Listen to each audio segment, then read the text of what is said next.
আসসালামু আলাইকুম ওয়া রাহমাতুল্লাহি ওয়া বারাকাতুহু ওয়াসসালাতু ওয়াসসালামু আলা রাসূলিল্লাহি বা'দ। সুপ্রিয় দর্শক শ্রোতা ভাই ও বোন, সকলকে জানাই মোবারকবাদ। আজকে আমরা গুরুত্বপূর্ণ একটি দোয়া নিয়ে হাজির হয়েছি। দোয়াটি হলো, বাজারে প্রবেশ করিলে কোন দোয়া পড়িতে হয়। প্রথমে হাদিসের কথা বলে নিব। আল্লাহ রাসূল সাল্লাল্লাহু আলাইহি ওয়াসাল্লাম বলেন, যে ব্যক্তি এই দোয়াটি পড়িবেন তাহার হাজার হাজার সওয়াব হবে, হাজার হাজার গুনাহ মাফ হবে এবং হাজার হাজার আখিরাতের মর্তবা বৃদ্ধি করিয়া দিবেন ও সর্বশেষ বেহেশতের ভিতরে তাহার জন্য একখানা ঘর নির্মাণ করা হবে।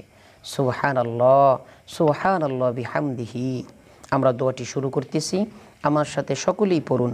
লা ইলাহা ইল্লাল্লাহু ওয়াহদাহু লা শারীকা লাহু লাহুল মুলকু ওয়া লাহুল হামদু ইউহয়ি ওয়া ইউমীতু ওয়া হুয়া হাইয়্যুন লা ইয়ামুতু বিয়াদিহিল খায়র ওয়া হুয়া আলা কুল্লি শাইইন কাদির। আমি আবার বলতেছি, আপনারা পড়ুন। লা ইলাহা ইল্লাল্লাহু ওয়াহদাহু লা শারীকা লাহু লাহুল মুলকু ওয়া লাহুল হামদু ইউহয়ি ওয়া ইউমীতু ওয়া হুয়া হাইয়্যুন লা ইয়ামুতু বিয়াদিহিল খায়র ওয়া হুয়া আলা কুল্লি শাইইন কাদির। আপনাদের অসংখ্য ধন্যবাদ আমাদের চ্যানেলটি সাবস্ক্রাইব করার জন্য। যারা এখন পর্যন্ত করেননি অবশ্যই করে নেবেন কোরআন শিক্ষা করার জন্য। ওয়া মা তাওফীকি ইল্লা বিল্লাহিল আলিয়্যিল আযীম।